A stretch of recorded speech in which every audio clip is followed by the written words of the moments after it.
साहब बार बार जाते हैं और साहब को देखते ही घाट वीरान हो जाता है। आखिर ऐसा क्या है जो बार बार इसी घटना की पुनरावृत्ति हो रही है? चलिए हम आपको डिटेल में समझाते हैं। वास्तव में मामला मनिहारी के गंगा घाट का है, जहां बड़ी संख्या में नाव और यात्री जहाज चलते हैं, लेकिन इन सभी के द्वारा सरकारी मानकों का खुलेआम उल्लंघन किया जाता है। 2 दिन पूर्व डीटीओ बाल मुकुंद प्रसाद खुद इस मामले की जांच के लिए गंगा घाट पहुंचे थे।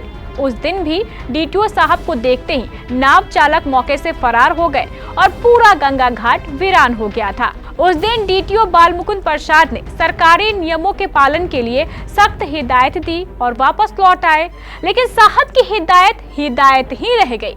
नाव चालक और यात्री जहाज चालक पहले की भांति अपनी मनमानी करते रहे। इसकी सूचना जब डीटीओ बाल मुकुंद प्रसाद को फिर मिली तो आज फिर डीटीओ साहब पूरे दलबल के साथ गंगा घाट पहुंच गए, लेकिन फिर वही हुआ जो 2 दिन पहले हुआ था। गंगा घाट वीरान हो गया, नाव चालक फरार हो गए, यात्री जहाज भी दूर खड़े हो गए। एक बार फिर डीटीओ साहब ने सरकारी नियमों के पालन की सख्त हिदायत दी, लेकिन इस बार डीटीओ साहब ने यह भी चेतावनी दे दी कि अगर इस बार नियमों का उल्लंघन हुआ तो कड़ी कार्रवाई होगी। इसको लेकर डीटीओ बाल मुकुंद प्रसाद ने हमारे नवाबगंज संवाददाता एसके साजन को पूरी जानकारी देते हुए बताया कि देखिए, इधर लगातार मेरा घाटों का निरीक्षण हम लोग की टीम के द्वारा होगी।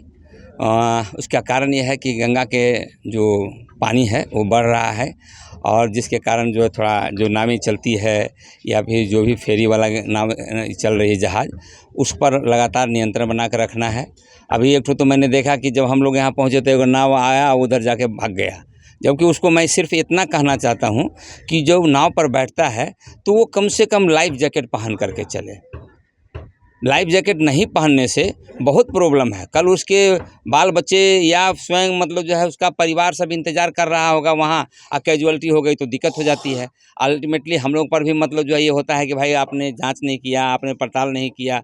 तो इस सब समस्या को ध्यान में रखते हुए अब लगातार मतलब जो है हम लोग का मूवमेंट जारी रहेगा और दोनों को, चाहे वो नाव वाला है या जहाज़ वाले हैं, दोनों को मेरा स्पष्ट चेतावनी है कि भैया मतलब जो है आप निश्चित रूप से लाइफ जैकेट पहने। जो रूल रेगुलेशन है, निबंधन गाड़ी जो नाव है उसका निबंधन होना ज़रूरी है। उसमें बैठान क्षमता, लदान क्षमता, उसका जो मार्किंग है, ये सब क्लियर कट होना चाहिए। जो यह काम नहीं करेंगे उनका नाव को जब्त कर लिया जाएगा। जब्त करने के बाद उस पर हम फिर FIR कर देंगे। हाँ, उस पर आज सूचना प्राप्त हुई है, इसीलिए ना हम आते हैं। हम लोग आते हैं, हम लोग की टीम जो है लगातार ये मतलब जो है दौरा इसलिए कर रही है ताकि पता तो चल सके कि क्या आखिरकार वस्तु स्थिति इस जगह पर है। अभी हम लोग को सूचना प्राप्त हुई है कि वहाँ पीरटांड़ में मतलब जो है वो बिना निबंधन के नाव चल रही है। तो अभी तो वहाँ पर ये पता लगा है तो वहाँ नाव नहीं है। उसको पुनः हम कल भी आएंगे, परसों भी आएंगे, लगातार हो जाएगा। और कब आ जाएंगे किसी को पता नहीं चलेगा, इसलिए सब लोग सतर्क रहे भाई।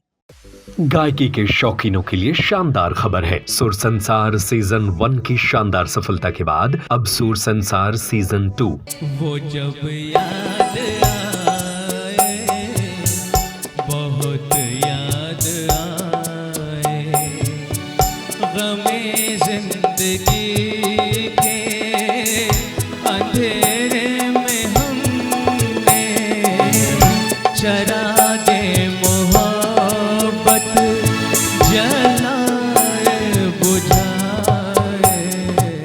KBC एक बार फिर लेकर आ रहा है आपका मनपसंद गायकी का कंपटीशन सुर संसार सीजन 2। इस कार्यक्रम में भाग लेकर आप अपनी गायकी और अपनी आवाज को राष्ट्रीय पहचान दे सकते हैं। इस प्रतियोगिता में भाग लेने के लिए आपको निम्न बातों का अनुसरण करना होगा। नंबर 1, सबसे पहले आप अपनी आवाज में अपनी पसंद के एक फिल्मी गाने की वीडियो रिकॉर्डिंग करें और हमें हमारे व्हाट्सएप नंबर 9297979705 पर भेज दें। नंबर 2, गाने की रिकॉर्डिंग करते समय इस बात का ध्यान रखें कि इसमें किसी भी तरह का ट्रैक म्यूजिक या इंस्ट्रूमेंटल म्यूजिक ना हो। नंबर 3, गाने को भेजते समय अपना पूरा नाम, पूरा पता, मोबाइल नंबर और एज का उल्लेख अवश्य करें। साथ में अपना आधार कार्ड भी भेजें। अपने नाम, पते, मोबाइल नंबर और एज को आप गाने के पहले बोलकर रिकॉर्ड कर सकते हैं। नंबर 4, इस प्रतियोगिता में 16 वर्ष से लेकर 35 वर्ष तक के प्रतिभागी ही भाग ले सकते हैं, मेल और फीमेल दोनों। नंबर 5, प्रतियोगिता में कुल 7 राउंड होंगे। नंबर 6, प्रतियोगिता के विजेताओं को प्रथम पुरस्कार के रूप में 1 लाख रुपए, द्वितीय पुरस्कार के रूप में 75,000 रुपए और तृतीय पुरस्कार के रूप में 50,000 रुपए का इनाम दिया जाएगा। इसके अलावा 4 नंबर से 14 नंबर तक के 11 विजेताओं को स्पेशल पुरस्कार भी दिए जाएंगे। नंबर 7, गाना भेजने की अंतिम तारीख 10 जुलाई 2024 है। नंबर 8, प्रतियोगिता में भाग लेने का कोई शुल्क नहीं होगा। प्रतियोगिता के नियम एवं विजेताओं के निर्णय का अंतिम अधिकार आयोजक केबीसी न्यूज के पास सुरक्षित रहेगा।